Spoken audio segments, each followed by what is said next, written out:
Assalamualaikum warahmatullahi wabarakatuh. Sebelumnya, terima kasih saya ucapkan kepada Bapak Evaluator atas kesempatan yang diberikan kepada saya untuk mempresentasikan skenario pembelajaran Agenda 2 menyangkut dengan nilai-nilai dasar PNS pada workshop Latsar CPNS 2021. Namun sebelumnya, izinkan saya untuk memperkenalkan saya. Nama saya Noni Ahmad SPD MM. Di slide ada terpampang nomor handphone saya, alamat, email, serta Facebook. Nah, ini adalah bagian daripada perkenalan diri saya. Selanjutnya, kita sama-sama tahu bahwa untuk kali ini kita memasuki tahapan pembelajaran dengan metode baru, yaitu terkait dengan blended learning, di mana dalam blended learning ini ada 3 tahapan yang harus kita lalui. Yang pertama adalah MOOC, yang kedua adalah menyangkut dengan distance learning, dan yang ketiga adalah pembelajaran klasikal, di mana ketiga-tiganya ini akan kita bahas pada RBPMP dan RP yang nantinya kita sajikan di belakang. Namun sebelumnya, perkenalkan juga saya untuk menyampaikan master jadwal yang saya dapatkan dari LAN, di mana di sini sudah kita bisa lihat bersama ada MOOC-nya, jadwal untuk MOOC. MOOC ini adalah belajar mandiri dari peserta Latsar, diberikan ruang pada hari ke-5 sampai pada hari ke-10. Jadi 6 hari kerja mereka harus belajar mandiri di rumah masing-masing. Waktu yang diberikan adalah 18 JP. Selanjutnya adalah untuk distance learning, di mana terbagi atas 2 bagian, yaitu synchronous dan asynchronous. Di sini 33 JP yang diberikan untuk kita. Nah, selanjutnya adalah pembelajaran klasikal, yaitu tatap muka antara pengampu dengan peserta diklat. Ruang yang diberikan kepada kita adalah 7 JP. Selanjutnya saya akan memaparkan rancang bangun pembelajaran mata pelatihan atau dikenal dengan RBPMP saya pada kesempatan ini, yaitu yang pertama adalah nama programnya adalah pelatihan dasar CPNS. Mata pelatihannya adalah agenda 2, yaitu nilai-nilai dasar PNS. Dan alokasi waktu yang diberikan adalah 58 jam pelajaran, yaitu dibagi dalam 3 bagian, yakni 18 JP adalah untuk MOOC, 33 JP untuk distance learning, dan 7 JP untuk klasikal. Nah, itu adalah pembagian alokasi waktunya. Sementara untuk deskripsi singkatnya adalah agenda pembelajaran diberikan untuk membekali peserta dengan nilai-nilai dasar yang dibutuhkan dalam menjalankan tugas jabatan PNS secara profesional sebagai pelayan masyarakat yang meliputi 5 kemampuan berakuntabilitas, yaitu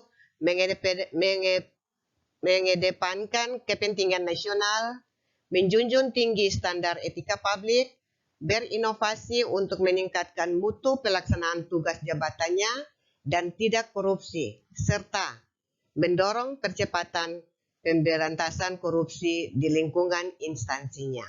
Sementara untuk hasil pembelajaran, tujuan pembelajarannya dibagi atas 2 bagian, yakni hasil belajar. Hasil belajar yang diinginkan adalah setelah mengikuti pembelajaran ini, peserta diharapkan mampu memahami dan menjelaskan nilai-nilai dasar yang dibutuhkan dalam menjalankan tugas jabatan PNS secara profesional sebagai pelayan masyarakat yang meliputi 5 kemampuan berakuntabilitas, yakni mengedepankan kepentingan nasional, menjunjung tinggi standar etika publik, berinovasi untuk meningkatkan mutu pelaksanaan tugas jabatannya dan tidak korupsi, serta mendorong percepatan pemberantasan korupsi di lingkungan instansinya. Sedangkan untuk indikator hasil belajar, yang diinginkan adalah pertama, menjelaskan pembentukan nilai-nilai dasar akuntabilitas. Materi pokoknya adalah nilai-nilai dasar akuntabilitas itu sendiri. Sub materi pokoknya ada 4 bagian. Namun di sini untuk materi pokok selain akuntabilitas, kita akan diperhadapkan lagi dengan nasionalisme, etika publik, dan juga komitmen mutu dan anti korupsi. Di dalam kelima-limanya ini sub pokok materinya sudah ada pada RBPMP dan di sini kami tidak jelaskan satu persatu. Kita tinggal melihat pada RBPMP alat bantu atau metode yang digunakan. Yang pertama adalah untuk metode A, penggunaan untuk MOOC atau belajar mandiri untuk peserta. Alat bantu yang digunakan adalah handphone atau laptop, juga komputer, dan bahan pembelajaran. Sementara untuk distance learning, ini nih tatap maya. Di dalam tatap maya ini dibagi atas 2 bagian. Nanti kita jelaskan pada RBPMP. Nah, dijelaskan pada RP. Alat bantu yang digunakan adalah laptop, komputer, jaringan internet tentunya, ditambah dengan bahan pembelajaran. Alokasi waktu yang diberikan kepada kita adalah 33 JP. Dan yang terakhir adalah klasikal. Klasikal sini metode yang akan disampaikan adalah ceramah, praktik, permainan, tanya jawab, curah pendapat, penugasan kelompok atau penugas sekalian dengan presentasi atau pemaparannya. Alokasi waktu yang diberikan adalah 7 JP. Nah, baik. Selanjutnya kami tidak menjelaskan secara rinci di sini, tapi kita langsung masuk pada rencana pembelajaran, yaitu menyangkut dengan RP. Untuk RP ini alokasi waktu sama seperti tadi dibagi atas 3 bagian, yaitu 58 JP, 18 JP-nya untuk MOOC, 33 JP-nya untuk distance learning, dan 7 JP-nya untuk tatap muka atau klasikal. Sementara deskripsi singkatnya saya tidak mengulang lagi karena ini adalah turunan daripada RBPMP, termasuk juga dengan hasil belajarnya. Kita langsung masuk pada kegiatan belajar mengajarnya, yakni kita lihat di slide. Yang pertama adalah MOOC asinkronus, yaitu murni dilakukan oleh peserta, di mana di sini mereka menggunakan 18 JP 6 hari yang mereka harus tuntaskan semua pembelajaran yang mereka kerjakan sendiri, masing-masing dilakukan di rumah dengan tetap yang harus mereka lakukan adalah mengunduh di LMS, yaitu menyangkut dengan pembelajaran dan bahan tayang juga video.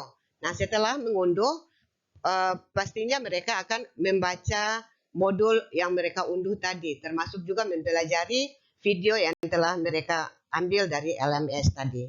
Nah, setelah MOOC, kita akan masuk pada distance learning, di mana distance learning ini dibagi atas 2 bagian. Kita sudah tahu bahwa kita diberi ruang di sini adalah 33 JP. Di dalam 33 JP itu kita sebagai pengampu diberi 3 JP, yaitu 2 JP awal dan 1 JP terakhir. Namun 30 JP-nya seluruhnya diberikan kepada peserta untuk belajar sendiri. Belajar sendiri untuk mengerjakan tugas-tugas baik pribadi maupun kelompok. Ya, baik. Seperti biasa pada tatap muka yang pertama kita akan memberikan salam, pastinya anak-anak akan atau peserta akan membalas salam kita. Dan terus sebagai pengampu kita harus menciptakan suasana kelas yang betul-betul kondusif, yang mana mengharuskan pembelajaran nanti berjalan dengan lancar. Metode yang kita gunakan adalah diskusi dan juga penugasan individu atau kelompok. Sebagai sesi yang pertama, kita akan, karena kita sudah memberikan ruang mereka selama 30 JP, sehingga di situ ada tugas-tugas yang kita berikan kepada mereka. Nah, tugas-tugas itulah yang akan kita bahas bersama di dalam pertemuan yang 2 JP tadi. Ada hal-hal yang mereka tidak paham, mereka tanyakan, dan tugas-tugas itu bisa kita lemparkan ke peserta untuk menjawabnya. Setelah menjawab dari peserta, kita sebagai pengampu harus tetap membuat penguatan di dalam apa yang mereka tanyakan. Selanjutnya, selain pendalaman, kita juga harus membuat kesimpulan dari apa yang telah kita sampaikan kepada peserta tadi. Nah, sebagai penutup kata, apapun kita harus memberikan presentasi atau apresiasi kepada peserta bahwa mereka sudah benar-benar mengerjakan semua tugas-tugas yang kita berikan selama mereka bekerja atau mengerjakan tugas-tugas tersebut di rumah. Selanjutnya untuk klasikal, tatap muka kita yang terakhir, kita tidak perlu lagi berkenalan karena perkenalan itu kita sudah lakukan di awal pertemuan kita. Di sini hanya adalah penguatan-penguatan yang kita sampaikan.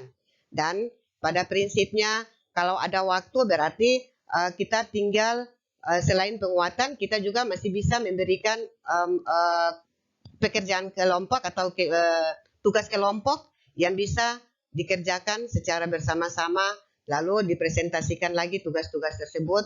Dan sebagai penutupnya, kita sebagai pengampu tetap untuk memberikan kesimpulan dan menutup kegiatan tersebut.